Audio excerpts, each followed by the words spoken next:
you, Colleen and Molly Viveris, dear friends of the family. Thank you. You'll hear them throughout this program. First, thank you all for coming today and taking the time out of your holiday schedule to be with us here today, supporting the family and honoring Jatin. He played many roles really well in this lifetime. Of a loving son, husband, father, brother, uncle, friend, and an entrepreneur, just to name a few. We have received an overwhelming response and loving messages in the past few weeks, and prayers from people all over the world, including all of you that are here today. And, we don't know how to say thank you, but please accept our gratitude. We know many of you would love to come up here and say a few words, as he's played a key role perhaps, or just touched you in some way. But here we're going to have 3 speakers that hopefully will share your message and understanding who Jatin was or meant to you. So to introduce the speakers, first we have Jeff Sullivan. Jeff was his college roommate and dear friend. Even though they drifted apart and went their own ways through the years after, they never lost their friendship. So Jeff will come up here. The second one is John Madigan. Jatin met John years ago at the Hartford through the business world. Not only they were business partners, but became close friends and confidants. Third is Srinivas Raghavan. Srinivas and Jatin met through their spiritual world as they both follow their master and teacher, Sri Desai Baba, whose picture you see in the front. Srinivas was not only a Sai brother to Jatin, but also a business partner. As a matter of fact, Srinivas was the last one to see him in his final days in Colombia. So he's come from California to be with us here today. And lastly, we'll end it with Jatin's pride and joy, his 3 children, Reina, Shanil, and Shrina. So I thank you, and in between you'll hear some music as well, so we hope you enjoy the program. Thank you. And many words. I'm Jeff Sullivan. I first met Jatin at UConn in the fall of 1979. We were both freshmen, both fairly naive, and both had a full head of hair. Hard to believe, but I do remember. As you can see in some of the pictures, it was good to see those pictures. He had a very full head of jet black, semi-curly hair. He was a very popular guy in the dorm, and I can remember a number of things that contributed to that popularity. He genuinely cared for people. It didn't take it very long to be with them, to feel very comfortable.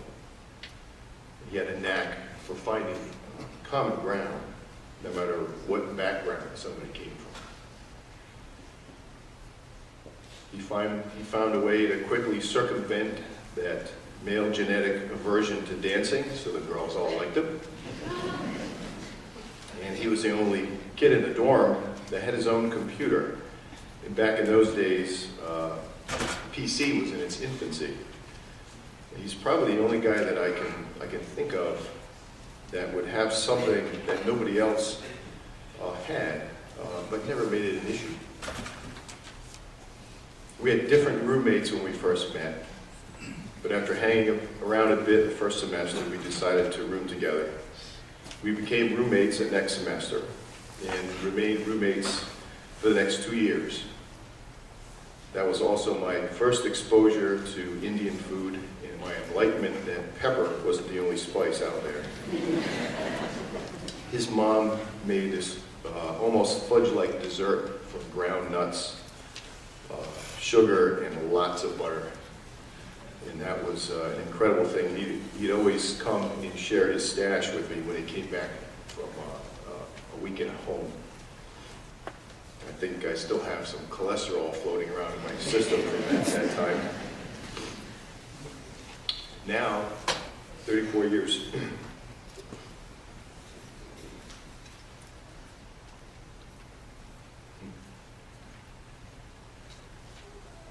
34 years later, I look back. And I see who we were for each other. How we took care of one another in those days. We looked out for one another, and we respected one another deeply. Little did we know that we were setting the foundation blocks for a friendship that I'd be talking about now. Life brought us to very different parts of the globe with greatly differing experiences. There were periods of years when we didn't have any contact with one another. But whenever I was back in town, I would give him a call to touch base, and we'd pick up in our conversation where we'd left off. In 2004, I came back to the U.S. again, after having lived in Romania for a number of years. I called him when I got settled and met up with him at the office in West Hartford. I told him I was getting married. I was 41 at the time and had never been married before. And I can still hear him laughing. And I started to laugh too. 4 kids later now, I realized I had no idea what I was laughing about, but he knew exactly what he was laughing about. I say, funny, buddy, very funny. There are many things to appreciate about Jatin, and I'm sure all of you would be able to fill in many things that aren't on this list. But these are some of the most significant things, pieces of him that were significant to me. He could be very serious, very focused, but could seamlessly transition to humor, which helped me to see that he didn't take himself too seriously. He held human relationships in much higher regard than anything from the material world. He wanted others to get ahead, to grow, and to thrive, not just exist. He wanted people to thrive. He invested in people. He invested in me. And wasn't overly concerned about what was going to happen to him and what the cost was to him. He made time for people. As busy as he was, especially over the last 3 months, with all these new happenings in his life, he always found time to get back to me pretty quickly whenever I give him a call or send him an email. He knew that the things that work in business over time work because they're things that matter most to people. He also had a very great deal of courage. And it wasn't until recently that I started really seeing the expanse of who he was and what he did. And as I went looking around on YouTube at some of his videos, I wanted to learn about innovation. But I got to see him in ways that when I wasn't around him, he lived the bulk of his life in doing other things that I didn't really know the full details of. But he had a great deal of courage.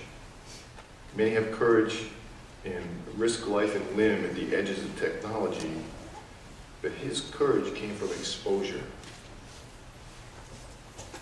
He had the courage to expose who he was at the heart level, talking about things like love, talking about God, talking about ego's shortfalls, talking about peace, all in the public sphere.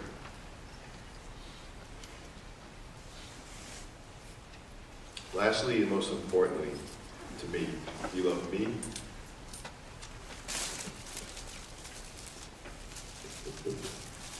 my wife and my children very much. There's a passage I want to read. It says, if I speak with the tongues of men and of angels, but do not have love, I become a noisy gong or a clanging cymbal. If I have the gift of prophecy and know all mysteries and all knowledge, and if I have all faith so as to move mountains, but do not have love, I am nothing. And if I give all my possessions to feed the poor, and if I surrender my body to be burned, but do not have love, it profits me nothing.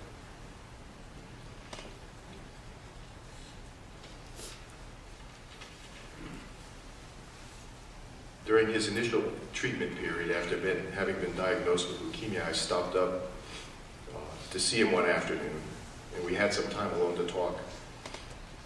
He shared with me how much he learned about the importance of love, expressing his frustration in not having understood the full depths that God had exposed his heart to, the importance of love until this time. And it certainly isn't like he didn't love before. But through all this experience, his heart was open to something that he couldn't help but share with me about the importance of love. And I really wish we had some more time to dig into that. I wanted to see what was in his heart. What did he learn? Because it caused something to resonate in my own heart. Jatin, thank you for being faithful to what God has taught to you and having the courage to share it with others in a most accepting way. I was looking over some pictures Jatin had sent me from our visits together over the last 9 years since we've been back, and took some time to remember the merging of our families over that period. I was always impressed with the way that all of his children would take time to play with and love my children, although they were many years apart. It's something that's very beautiful. I see a home, a family, built on the principles of love, instilled by both Jatin and Anjali. And Anjali, we're speaking of Jatin this afternoon, but I know full well that if it were just men who raised families, the race would be extinct in about 2 generations. You've raising an amazing family. One the world is sorely in need of. As we spent more time together over the past year, his wife and children have become very dear to our family, providing encouragement, counsel, friendship, and love in the Desai fashion. I thank God for all of you and for your extended family as well, who've loved us like we were part of your family. So thank you with much love to you all. From Jeff, Eureka, Sophia, Maya, Leah, and Tully.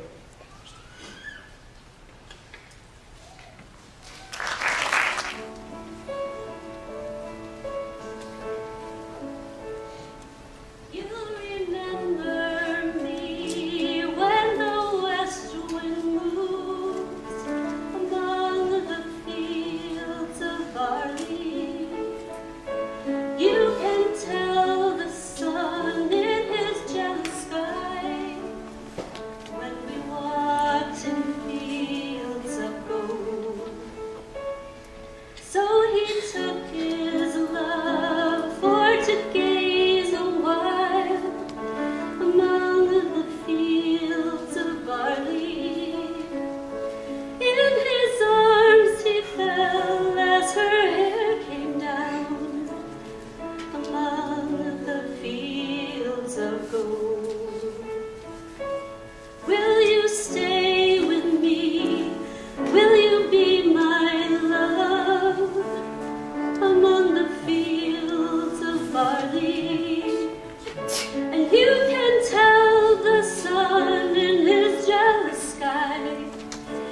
when we walked in fields of gold. I never made promises lightly, and there have been some that I've broken, but I swear in the days still left, we will walk in fields of gold. We will walk in fields of gold.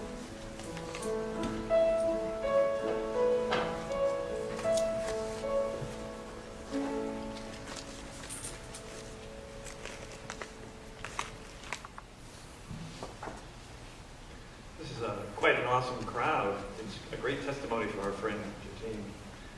For those of you who don't know me, my name is John Madigan. Jatin was my friend, my business partner, and at least for my part, my brother. It was his encouragement, his advice, his ongoing support in about every way you can imagine that helped me establish my own business. When I was first asked to speak today, before giving Fal a heart attack by saying definitely not, three totally random thoughts came to mind. One, why this would be so hard. Two, Steve Jobs, hang in there. And three, a favorite old movie. And that's what I really want to talk about this afternoon with you. Point one, it's not so easy to pay tribute to Jatin, as you've already heard. Do you focus on his devotion to his family, the example he set as husband, as father, as son, as every role that he played? Or do you focus on his success in business, how he reinvented his business and himself to stay relevant? Or maybe that he's an accomplished author. He's got a first-rate blog and a brand new book that you saw, which would be a great Christmas present, everybody. But a cool new book on a hot topic. Or do you simply talk about his spiritual nature and the quality of his character?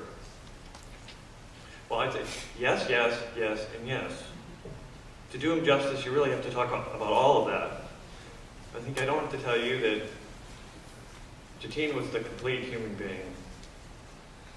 Better than anyone, he integrated all of these aspects of his life. And because of that, he was a great role model for me. We meet frequently, and I always felt, it's a funny word, but purified. I always felt better, and I thank you for that. He's the kind of person that I'm still trying to be. Point number two, Steve Jobs. Jobs once said, "We're here to put a dent in the universe. Otherwise, why else even be here?" Jatin did just that. I think he made a dent in the universe for all the reasons I've said and what everybody else has said. Beyond that, I think he did something that he would think was even more valuable. They left a lasting impression on our hearts, our minds, and our souls. I believe all of us are better off because of it, and what better and what greater tribute can there be than that? Point three, one of my favorite movies. When I was younger, a particular movie I thought captured the relationship and the feeling that I had for Jatin. It's a dramatization of two professional football players, one white and one black, who joined the Chicago Bears. Some of you may already be guessing. The movie's called Brian's Song. It's a bit of a crazy risk for me to even bring it up because it's a movie that I can't even watch without starting to cry. For those of you unfamiliar with the movie, Brian Piccolo and Gail Sayers joined the Bears training camp and competed for running back positions. These two strangers eventually became roommates, and at the time, broke all the racial barriers that existed at the time, and then ultimately became the best of friends.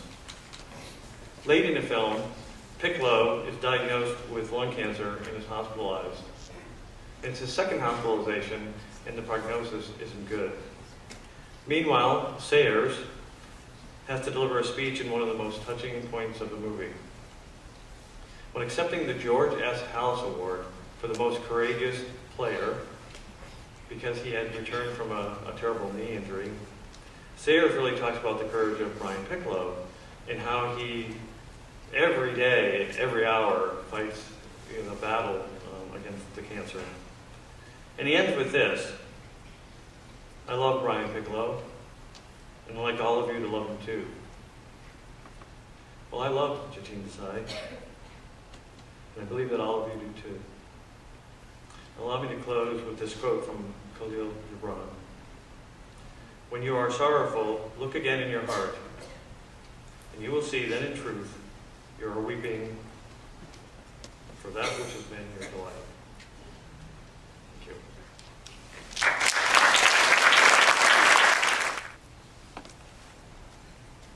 Good evening, everybody. I'd like to begin with a short video and a song dedicated to my most beloved brother, Jatin.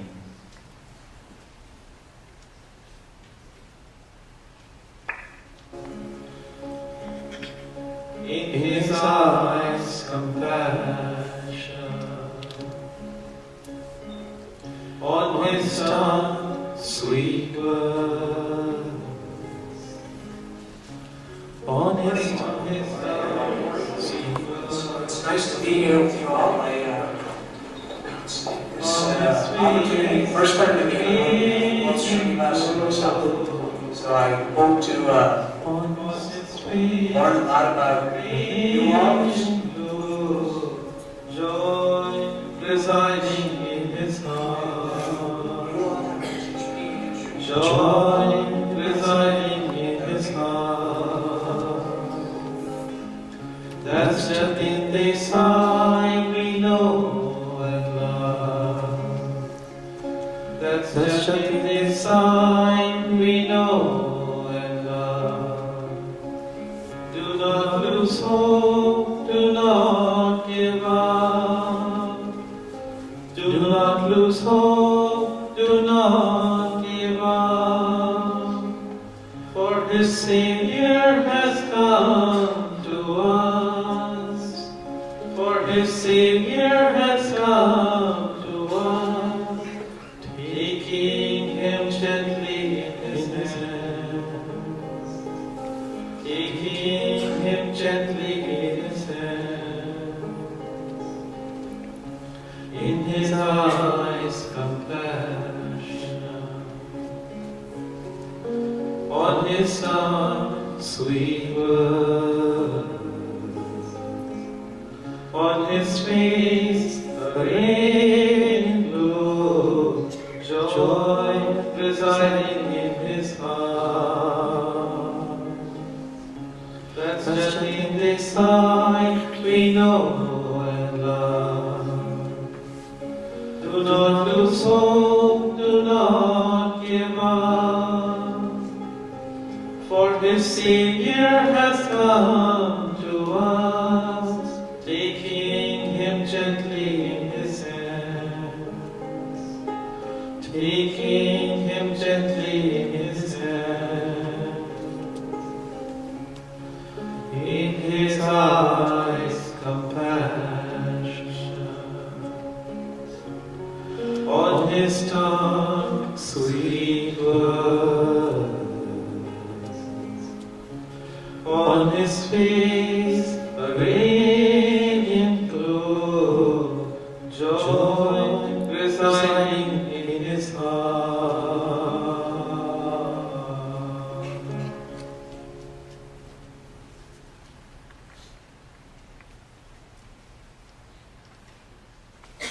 I fondly remember the times that I had to share with you, and I continue to share with you as I remember you every day.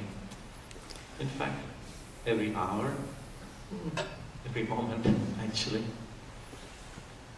I first had the opportunity to meet Brother Jatin in the early 90s, and we were in a leadership workshop together, and we happened to be sitting at the same table.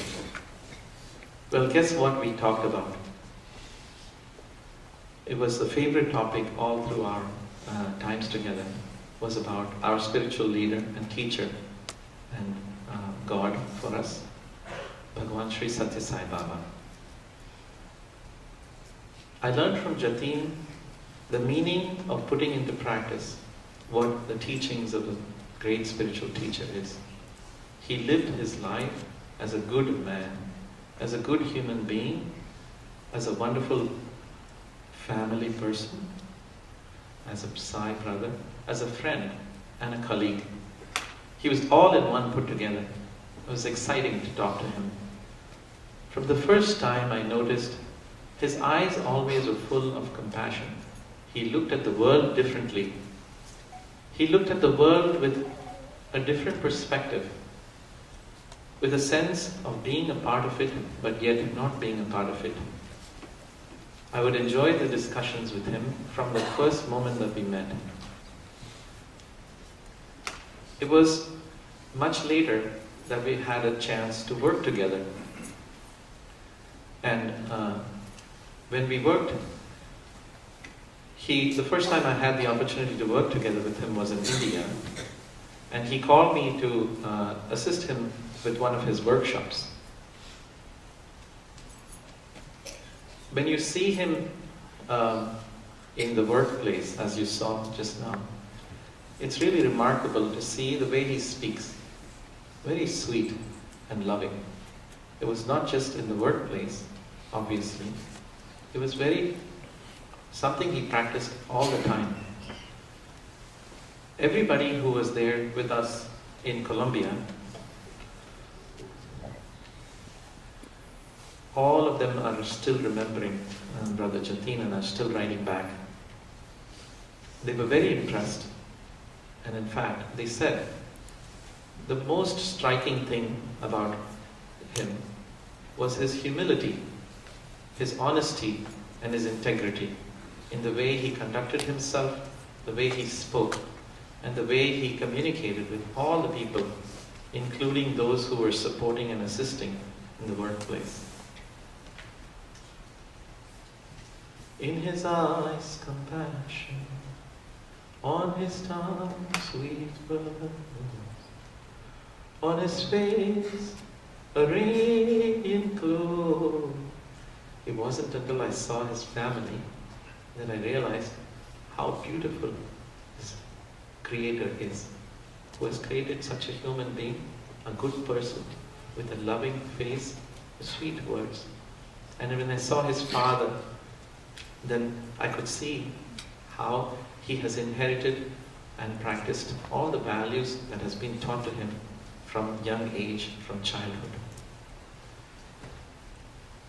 We had wonderful opportunity to be part of the Desai spiritual education program with assisting children and teachers across the country. And in July this year, I had invited Brother Jatin to speak to us over the phone. And he spent about an hour sharing his experiences with the challenging situation that he had been facing with the sudden onset of leukemia, which was out of nowhere. He did not expect it. He didn't even realize that it was going to be the way it was. But when he spoke, he said it was the transformation of his life. When we think about spirituality and living a good life, we always realize it is easy to read the book and talk about it, but it is very hard to practice. In his message to us, he shared two of the key things that you need in this lifetime. Well, he shared about the 4 goals of life, and the last goal was to attain liberation or freedom from this bondage that we seem to be in. And the 2 main points he gave were, in order to enter the abode of the Lord, one should have detachment and surrender. It is easy to talk about these words, and they are mere words until you put them into practice. And he gave some beautiful examples about his own experience relating to this. He said, it was not until he was in the hospital facing the chemotherapy treatment that he realized how much suffering goes on in other people's lives. And he realized what is the difference between pain and suffering when there was one of his neighbors was an elderly lady who was really suffering, getting up from her bed, going to the restroom. And when he asked the nurse, doesn't she have anybody to help her out? And the nurse said, no, she has no family, nobody comes. And when he felt and heard this, he realized what is the meaning of suffering and listening and praying for somebody else. Sure enough, it was through these challenges and trials and tribulations that he realized his own spiritual depths. And this shone forth brightly and brilliantly in his face. Anybody who met him would recognize and find peace, as some of the other speakers have said. They would find peace just being in his presence. What a wonderful man.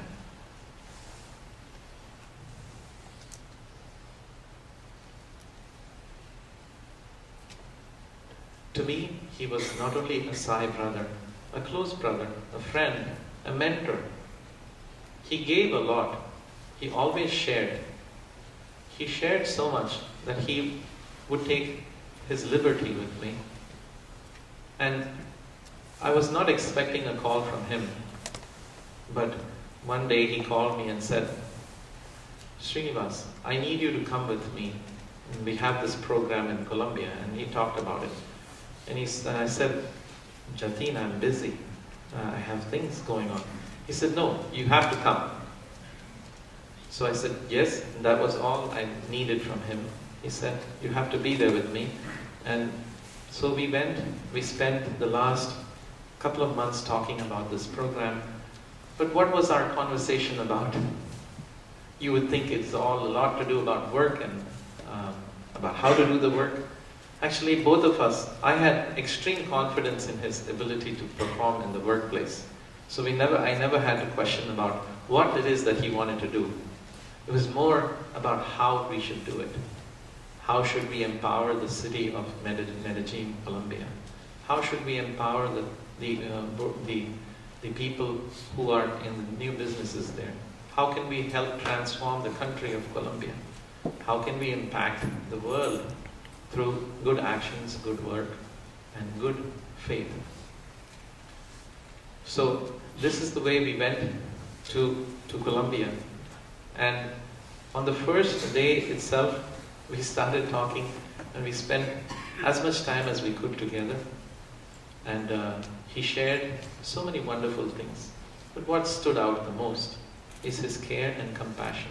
He spoke about all the children, all the 5 children. What were they doing?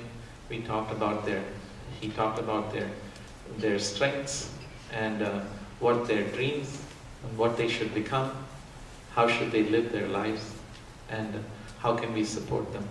He spoke about his family and friends and about his work, his new book. He was so excited. It was the most exciting thing.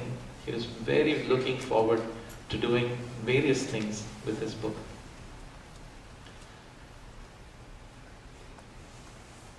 Man proposes, God disposes. Who knows when our time will come?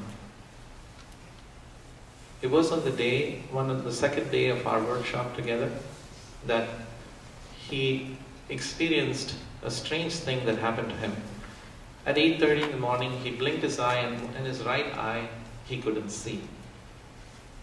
Just in typical Jatin style, he continued on to speak and give the lectures.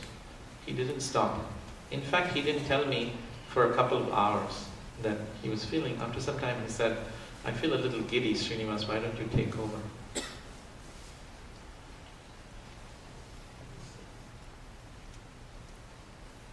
You know, we know a good person when we see his friends and colleagues and family members who are here. Thank you all for being here and for celebrating Brother Jatin's life. He was a good man in his life. And you also know how much he's loved when everyone came together to support him. The doctors in Colombia, the doctors in Miami, doctors from across the country actually, Oregon to New Jersey to Florida to South Carolina, everybody was on on call, speaking with him and supporting and being there. Miraculously, people came out of nowhere to be there with him. Everyone was able to be with him. And what did he do? It says, the things that we think of all our life, that is what will come to us in the moment of challenge. And when he faced his most challenging moment, what was he thinking of and speaking about? He was speaking about Sai Baba, God, and that his challenge is not his, but it is his Savior's challenge, and that he will take care of him. There is nothing to fear. He even left me a voice message on that evening, and he said, "I'm fine, Srinivas. Come and see me tomorrow."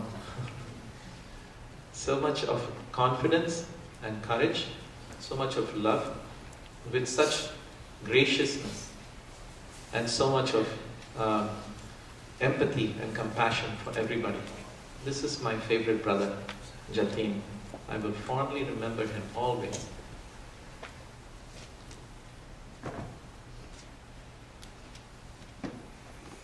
Oh Lord, I knew someday you'll take his loving form away.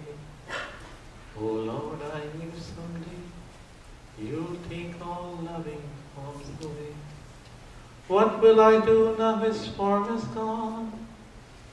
Give us the strength to carry on with devotion, not emotion. With devotion, not emotion. Oh Lord, I knew someday you'll take his loving voice away. Oh Lord, I knew someday you'll take all loving voices away.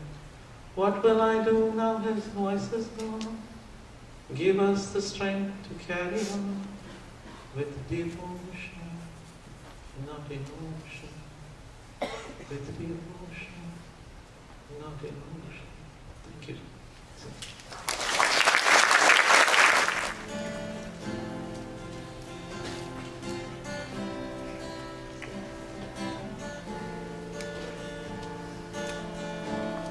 Everybody needs inspiration. Everybody needs a song, a beautiful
everything that I did. And if I didn't enjoy doing something, then it wasn't for me. He said that when I was happy, so was he. But I also felt the same. Seeing him smile meant everything to me. And I knew that when he was happy, the world was still spinning. I would do anything just to see him smile, that beautiful, bright smile again, and to tell him how much I love him. Even though it still hurts to know that I can't tell him in person, I know that when I say it out loud or even think it, he'll still be listening. I'm gonna miss all the memories that we've had as a family. I'll miss the magic tricks we would do when we were little, and the I Spy games we would play in the car on the way to school. The extremely cheesy jokes he would try to cheer me up, and the back massages that he would always beg me to give him. I'll miss all the vacations that we took as a family and still were planning to take. I know that these memories are ones to cherish. They're ones that we need to hold on to. My parents would always tell me that if I ever missed them, all I have to do is put my hand in my heart and that I'd feel them. I feel like I've been doing this every day now. I've been putting my hand in my heart and talking to Dad. It always starts with a good morning and ends with a good night. I picture his face during the day and sometimes imagine what he would say when something happens. A lot of times the memories are painful to reminisce. But then I remember what Dad always said during those 8 months he had had leukemia. He would say, "Raina, I never want you to cry over me. You have to be strong and know that will always be in your heart." I feel like this experience has been a test for our family, to see how strong we are, even through such an emotional time. At the end of the day, family is the most important thing that we have. Dad always said that family comes first. And I know that at this time, all we have is each other. We realize that it'll be tough now without him as the man of the house. But it's our job to help one another and to fill in those gaps. So Dad, I just wanted to tell you how much I love you. I'm really gonna miss not seeing you in future events, like on my 16th birthday, or when you told me to teach me how to drive. I'll definitely miss not having you at my high school graduation, or not ever knowing who would have won in our tennis match. I'll never know what it feels like to have you move me in on my first day of college. But I guess knowing that you'll be there watching me through everything helps me bring comfort. Thank you for supporting me in everything that I've done, and always believing in me to make the best decisions for myself. You told me once that you knew that I would be able to do anything if I just put my mind on it. Well, Dad, that's exactly what I'm going to do. Except from now on, I'm going to dedicate everything that I do to you. You don't know how special you are to be as brave as you were this past year. You've been an inspiration to our family and to people across the world. You've left a legacy behind that we must continue. You fought on like a warrior and surrendered yourself to God like a hero.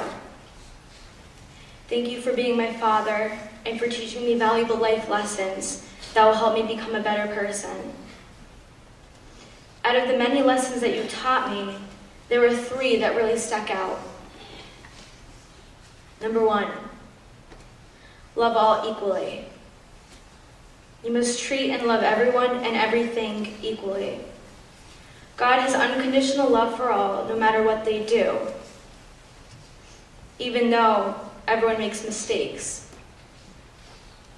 But no matter what, You must always care and accept everyone for who they are. Number 2, have faith in God. You should never doubt Him.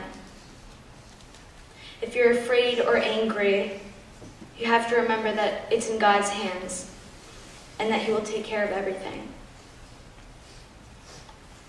Number 3, be and believe in yourself. Never try to become someone that you're not. You are who you are for a reason, and you shouldn't try to change that. Never lose track of your goal because you see something tempting. You'll never reach your target because you've been distracted by something that is only temporary. If you truly believe in yourself and know who you are, there's nothing that can stop you. These 3 lessons have always come back to me. When I am in certain situations, I recall them, and they help to keep me on the right track. I'm so grateful to have had you as my teacher, Dad. And I'm thankful to have been so close to you for 14 years, and to have experienced your brilliant essence every place that you touched. You're unique, Dad. You're what people call one of a kind.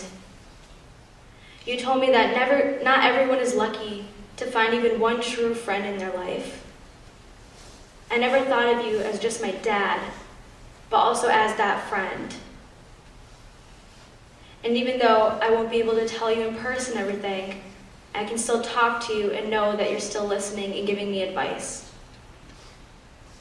I promise to keep living your message and to never forget the wonderful life that we 5 have shared. Thank you for being my inspiration and the best father in the world. I am truly honored to be your daughter. I know that from now on the sun will shine a little brighter because God has gained another angel. I love you, Dad.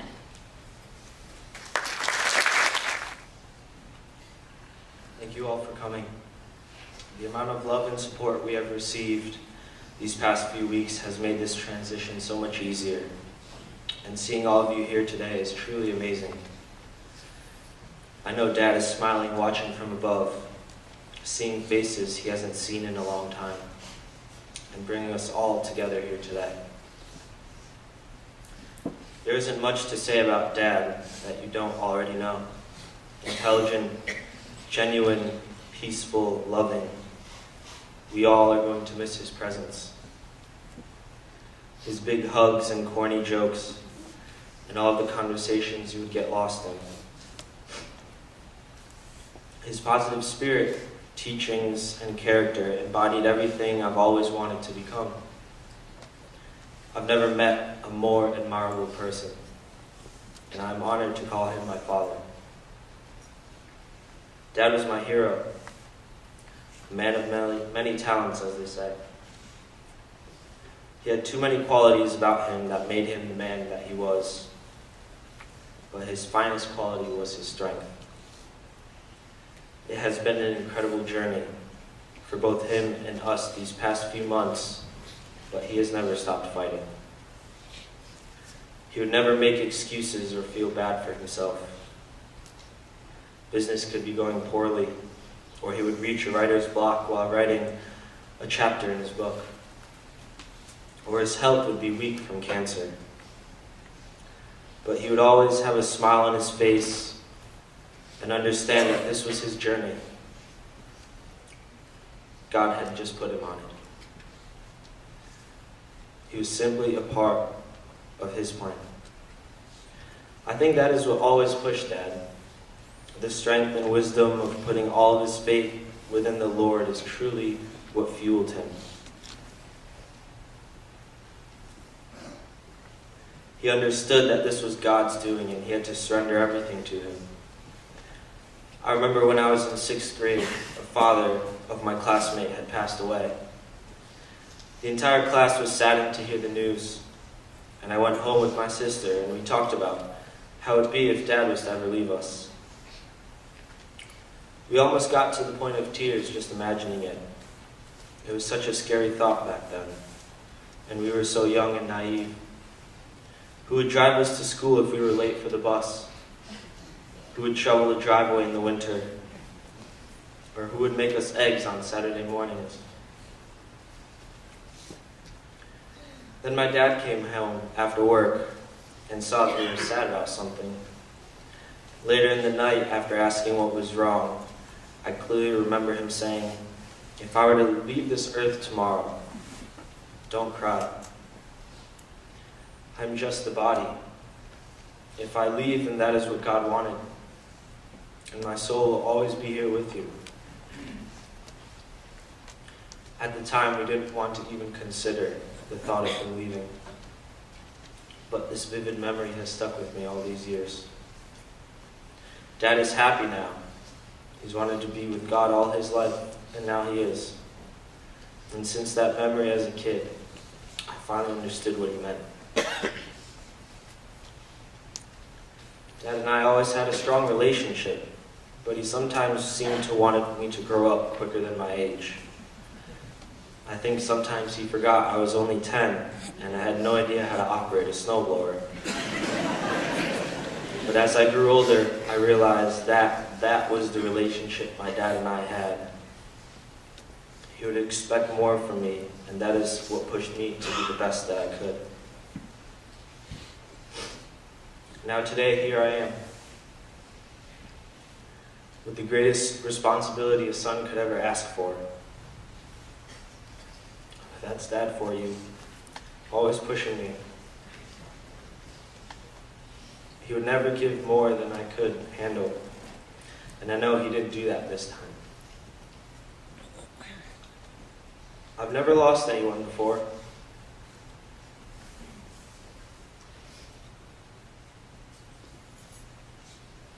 I've always been around people who have lost someone very close to them, and at that time I could never relate. Now I can. The unfortunate part of life is when someone you love so much is no longer there. Someone you see every day, say good morning to, say good night to, help with yard work. Someone you learn from, laugh with, and turn to for advice about anything. I'm gonna miss my dad. I have so much more to learn from him. But with his passing, he has taught me the biggest lesson in life, that nothing is permanent. Our cars and homes, our money and time, and even our fathers. These past 20 days have been the hardest 20 days of my life. But in these past 20 days, I've been blessed with a lesson that many people do not understand in a lifetime. You see, we will all lose someone one day, whether if it's in 20 days from now or in 20 years. The person you never thought would leave will be gone.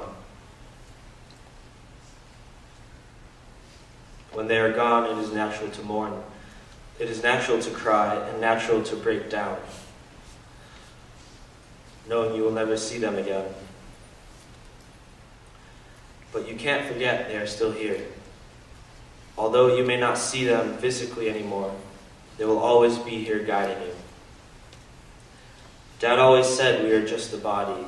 Our soul will always live forever. So in these past few weeks, I've woken up every morning not seeing my dad anymore. But that knowing that he is still here helps me get out of bed. I can still say good morning and good night to him. I can still laugh with him, and I can still learn from him. That is what I have learned. So when you lose someone, don't choose the path of sorrow forever. Choose the path of hope and strength. That is what has guided my father through every obstacle in his life. And that is what we must remember. Dad, you've inspired hundreds of people throughout your life, but living your legacy is something that will be hard to do. I'm so blessed to have learned so much from you. I have so much more to learn, and I know you will be there every step to guide me. We were reading through some emails and we came across the one you had sent a few weeks ago to a few family members, updating them on what you've been up to lately. In there, you included lessons after each paragraph. It brought tears to my eyes reading them, because these words completely envelop everything you have ever taught. Lesson 1, enjoy the family company as much as you can, as often as you can. Time does not wait for anyone. Lesson 2, always keep God in the center of your life and surrender to Him. Then He'll take care of everything. And lesson 3, anything you want to do is possible within your reach. Just stretch for it. I'm going to miss you, Dad, but I know you'll give us the strength to continue on with our journey. To describe the overwhelming emotions I'm feeling right now. 2013 has been quite the year, but the love, support, and prayers we have received from around the world are a testament to the thousands of lives my father touched. So as I look around this room, I want to thank each and every one of you from the bottom of my heart. The last time I saw Dad was back in August, when he moved me down to Washington, D.C., when I was ready to start at Georgetown University. What I would give to go back to that day and squeeze him a little tighter. Dad, you have been described as a modern-day karma yogi with the zeal of a monk while living in the world, a Renaissance man, a gentle, compassionate, and genuine soul, a brave brother and inspiring mentor, and a positive energy, a hero and legend. But to me, you were just Dad, my megawatt-smiled father who loved cracking cheesy jokes, but with a heart of gold and a soothing voice. The person whose chest I would lay my head on to feel safe, and who would give the biggest hugs that could make you feel comforted in an instant. You picked out the best cards from CVS for whatever occasion, and always knew exactly what to say. You always wanted me to give you back massages after coming home from long days at work, and gladly offered to taste anything I baked. You always complained that I took all of your hair off your head for myself when I was born. Everyone says I look like Mom, but have your demeanor, personality, and eyes. And Mom is the first to say I have your walk. I'll never forget convincing you to run 12 miles with me last summer, and how you probably hated me for all the soreness you felt for the weeks after. You taught me how to swim when I was just 2, and you built our family's Yukon legacy and took us to all the basketball games growing up. You woke me up from school each morning with the Zerbert, as you like to call it, and timed my showers. If I ever went over 6 minutes, you banged on the door. You wouldn't let us walk out of the house without ironed clothes, and the only cooking you could do was making Saturday morning breakfasts, but they were darn good omelets and hash browns. Graduating from UConn in May, with an engineering degree, I felt so proud that part of me was following in your footsteps, even though you encouraged me to be whatever I wanted to be. There are a few more things I didn't get to update you on the week you were in Columbia before you passed away. I signed up for my second half marathon in DC in April. It's for the Leukemia Foundation, so I'll be running for you. I also met the man who discovered the structure of DNA, Dr. Watson, and I recorded his talk for you because I knew how fascinated you were with innovators like that. There are going to be thousands or hundreds of special milestones Shneil, Raina, Mom, and I are going to have to face without you physically by our side. But we will still set the table for you at dinner and give Jax a banana each morning like you did. Shoveling our steep driveway in the winter is going to be an issue. But Dad, more than all of that, you can't even imagine the thousands of people's lives you have touched besides ours.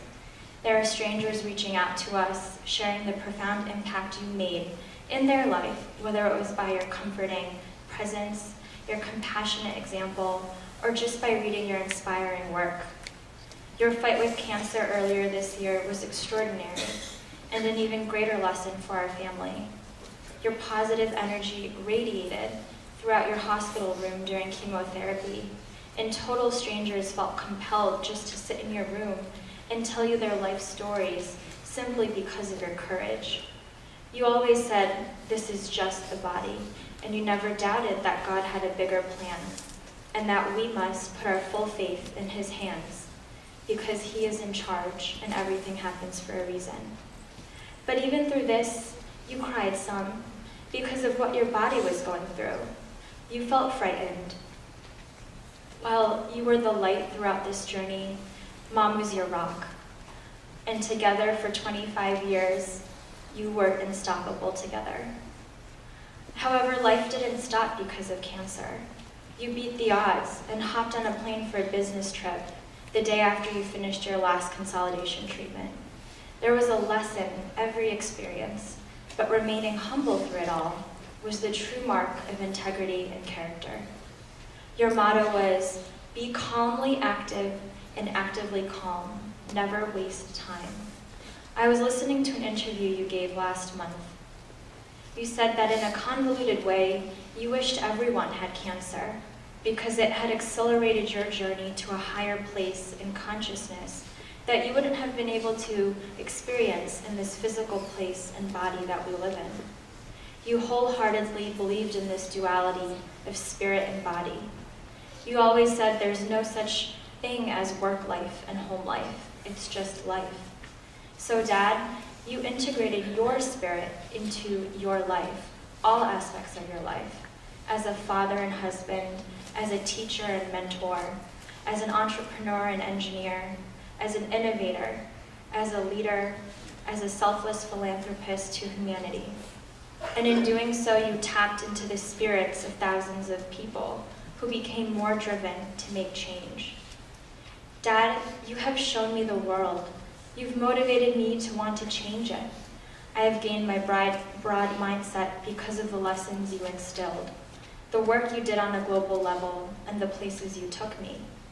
But you always told me I hadn't experienced true suffering and hardship, and that when I do, I will truly capture the essence of life. Dad, I don't think there will be anything harder that I will go through than losing your physical presence.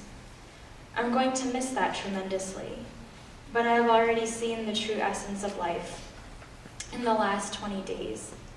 I don't know what is yet to come, but I do know it will be incredibly profound. You've connected people in ways we have yet to discover. I was looking through your computer a few days after you passed away and stumbled upon so many treasures. You are a thinker and a composer. I came across this small saying titled "Die Alive" right below the draft of the Diwali message you emailed out to everyone just a few days before you left. For some reason, you never sent this out to us, but I wanted to share the message. The piece is about detachment and surrender, the greatest lesson I have yet to fully understand.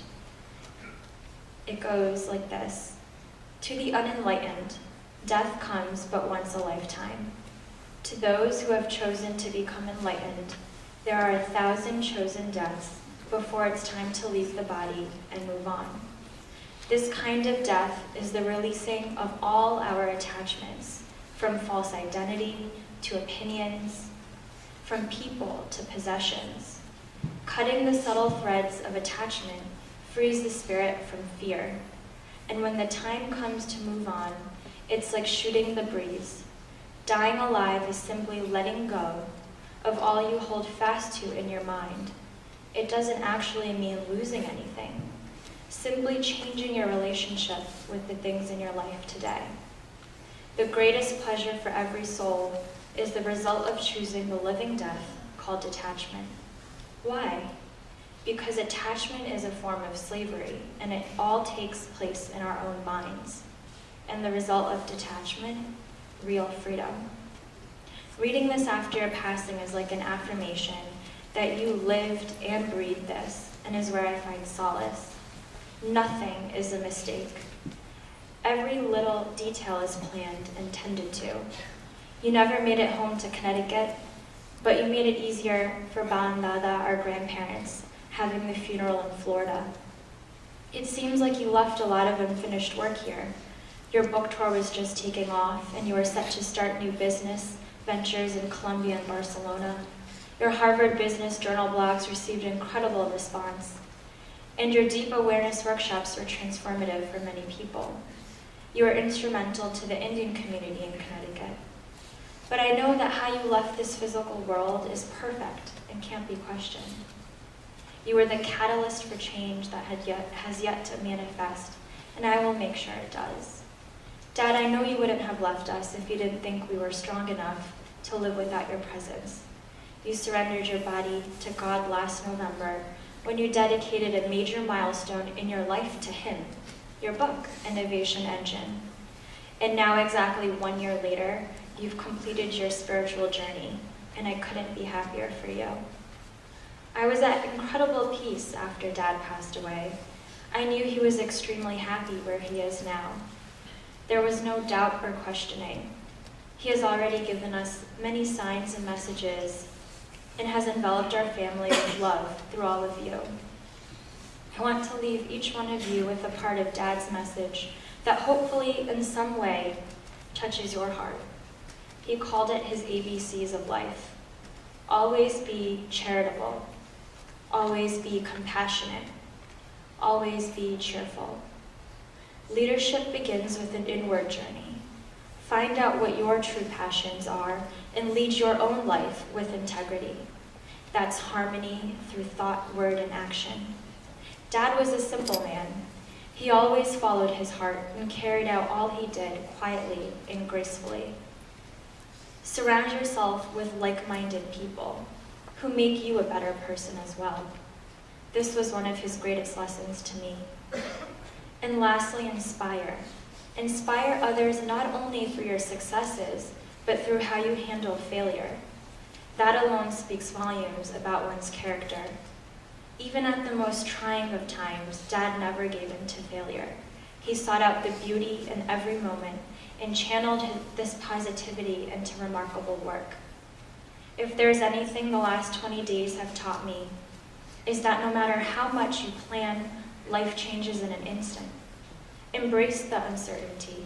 Live in spontaneity. Have intense focus in whatever you're passionate about, and savor every precious moment with those dear to you. I am so comforted that in your last moments, Dad, you were smiling so bright, looking up from your hospital bed, and said God's name before you fell into a coma. So I, too, will always look up like you taught me to, and live life carrying on the message so that you will have a face to look at from above. I hope I can be half the person you are. I will spread your compassion.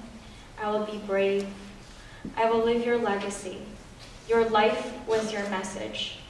I love you with all my heart, and I'm so honored to call you my father.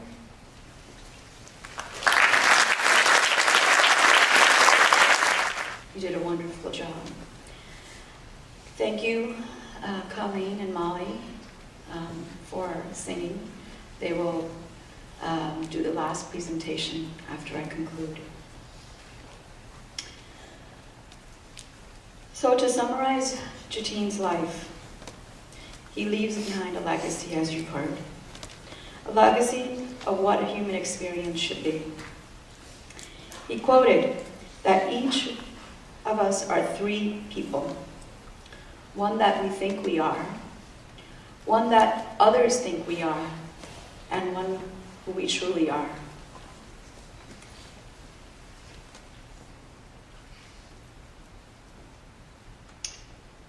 We spend most of our lives thinking on the first two and live in that illusion. Jatin lived his life in the latter, wondering who is he really. And he learned to spend a lot of time of who that really was, and he understood. And he was passionate about that and wanted to share it with so many others, whoever was willing to listen, through his deep awareness workshops. Brother, we will continue to spread your message. You followed the master. You faced the devil. You fought to the end, and you finished the game. Our master said, where there is faith, there is love. Where there is love, there is peace. Where there is peace, there is God. And where there is God, there is bliss. You had faith. You shared the love. You understood what peace was. You captured the heart of the Lord. And you are now at bliss. In conclusion, we have received so many overwhelming messages and prayers and love, as we mentioned, that it was impossible for us to respond to each one of you. And so over the next few months, we hope to touch base with each one of you and express our gratitude. My brother would say the person that he was truly because of his parents. They're not here with us today, but they're here through Skype, listening and watching. And thank you, Mom and Dad, for allowing us to become who we are, who my brother was. And thank you all. So, as a parting message to you all, we asked that whatever way Jatin touched you, whether it was through 2 hours of spending time with him or you knew him for 20 years, we ask that in whatever way he touched you, you carry that in your heart and spread that message with others.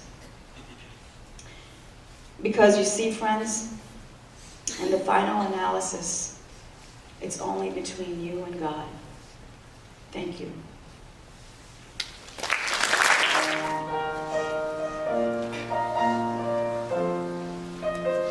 Goodbye, our dear friend.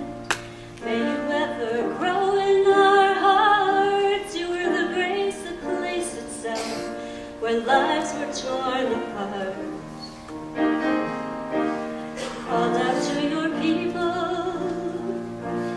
and you whispered to those in pain, now you belong to heaven, and the stars spell out your name. And it seems to me you lived your life like a candle in the wind, never fading with the sunset when the rain set in. And your footsteps will always fall here amongst the greenest hills.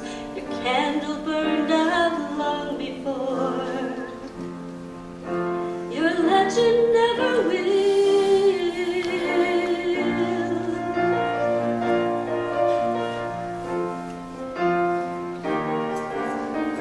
Loveliness we've lost, these empty days without your smile. This torch will always carry for our father and our child.